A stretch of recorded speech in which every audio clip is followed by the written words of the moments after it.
শোনেন, বারবার একটা কথাই বলছি, এই দেশে গরিবের কোনো রাজনীতি নাই। এটা সত্য কথা। রাজনীতি করব রাজারা, যাদের টাকা আছে, অর্থ আছে, সম্পদ আছে, তারাই মানুষের সেবা করতে পারবে। আর আমার আপনার মতো টোকাই যখন রাজনীতিবিদ হবে, তারা তো রাজনীতি করতে পারবে না ভাই। 1 বছর 2 বছর জেল খাটতে গেলে তার বউ নাকি টাকার অভাবে আত্মহত্যা করে।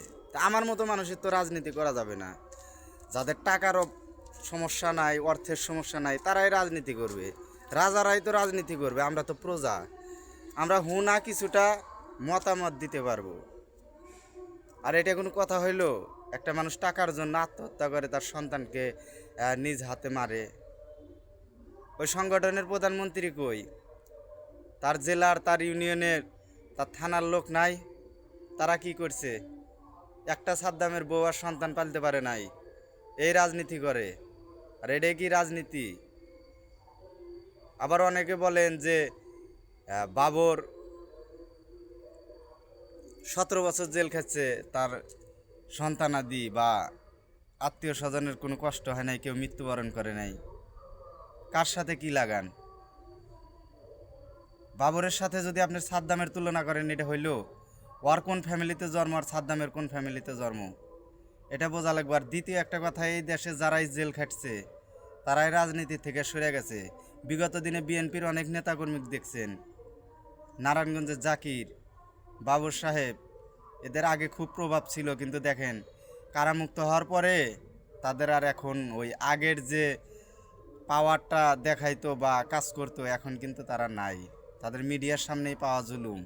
এদেশের রাজনীতি সবাই বুঝে গেছে। আর যদি আগের একটা সংগঠন ভুল ছিল, কি স্বাধীন করলেন বাংলাদেশ? যদি তাদের মতোই হয়, তাহলে তারাই ভালো ছিল নাকি? এটাও তো অনেকে বলতেছে। কি স্বাধীন করলেন? একটা মানুষ, তার পরিবারের স্ত্রী সন্তান মারা গেছে, সে জানাজায় অংশগ্রহণ করতে পারে নাই, লাশ নিয়ে কারাগারে যা লাগে, এই স্বাধীন করলেন আপনারা? হ্যাঁ, দেখেন পেরালো যে জামিনের বিষয়টা ছিল, জানাজায় অংশগ্রহণ করা, সেটাও হয় নাই। এজন্যই আমি বলি যে আমাদের মতো গরিব মানুষ, নিম্নবিত্ত ফ্যামিলির মানুষ রাজনীতি করা ঠিক না।